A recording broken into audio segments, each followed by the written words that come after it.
আমাদের বলছো বাড়িতে আসার জন্য, আমার ভাইয়ের বলতে আমি আসছি, শুনছি তুমি পাত্তা দাও নাই, তুমি আসতে বলছো, আমি এসে 3 মাস অপেক্ষায় আছি। আমি আত্মীয় স্বজন দিয়ে তোমার এলাকার মানুষকে আমি লাগাইছি, মেম্বার চেয়ারম্যান সাহেবের কাছে গেছি, শেষ পর্যন্ত থানা বুথ পর্যন্ত গেছি, তুমি আমার থাকতে বাধ্য করিলা। কিন্তু তোমার দোষের কারণে তুমি তোমার কপাল খাইলা। তাই সন্তান ভবিষ্যতে তুমি কি করবা এটা দায় থাকবা তুমি।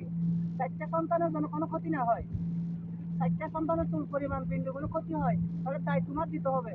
কারণ তোমার নামে যা করার আমি করে রাখছি, তুমি আমার কিচ্ছু করতে পারবে না।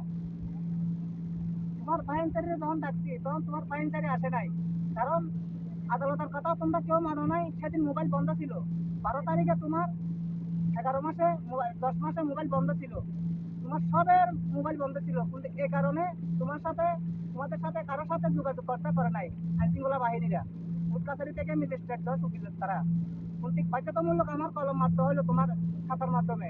তুমি যেদিনকা 3 মাসের মাথায় এই খাতা পাবা, তুমি সিগনেচার বাধ্যতামূলক করে দিবা। আর যদি সিগনেচার করে না দাও, ভবিষ্যতে আমার সাথে যোগাযোগ করার চেষ্টা করবে না। কারণ তুমি যখন আমার ফার্স্ট থেকে লাস্ট ভিডিও কল দেখাইছো, ভিডিও কলে কথা বলছো যে তোমার বিয়ে হয়ে গেছে, মেহেদি দেখাইছো আঙ্গুলে, কিন্তু এই মেহেদি দেখার পরে আমি তোমার এই ভিডিওগুলো আমি চেক করতে বাধ্য হইলাম। এই ভিডিওগুলো সারা ওয়ার্ল্ড বাংলাদেশে অল বিশ্বতে দেখবে।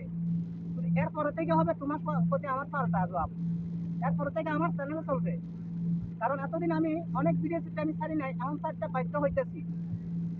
আজকের দিনেই মনে করো যে কি এই ভিডিওটা ছাড়া হবে, এবং কি আজকের দিনের পরে থেকে আগামী 24 ঘন্টার ভিতর থেকে তোমাদের বাবদে, তোমাদের পুরো ফ্যামিলির বাবদে কখন কে কোথায় থেকে কথা বলছে, কে গালাগালি রাত ব্যবহার করছে, আমি এটা তুলে ধরতে বাধ্য হবো। আমি চলচ্চিত্র একটা সিনেমা তৈরি করবো।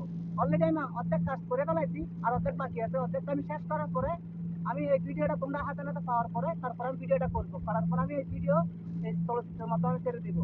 তারপরে দেখি তোমাদেরকে আমাদেরকে কে ঠেকায়।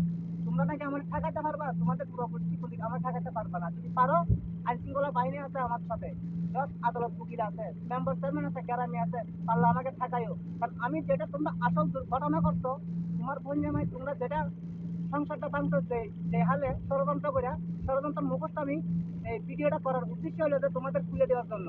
কারণ পুরা বাংলাদেশের ভিতরে পুরা সরকারের দেখক, সরকারবাদী যারা আইন শৃঙ্খলা বাহিনীর আছে তারা দেখক, আইন শৃঙ্খলা বাহিনী যারা করে জজ ম্যাজিস্ট্রেট উকিলরা আছে তারা এটা দেখো, দেখার পরে এটা তদন্ত করো। যদি আমার কোনো ভুল হয়ে থাকে, অন্যায় হয়ে থাকে, তাহলে আমি শাস্তি মাথা পাইতে লয়ে যাবো। আসসালামু আলাইকুম।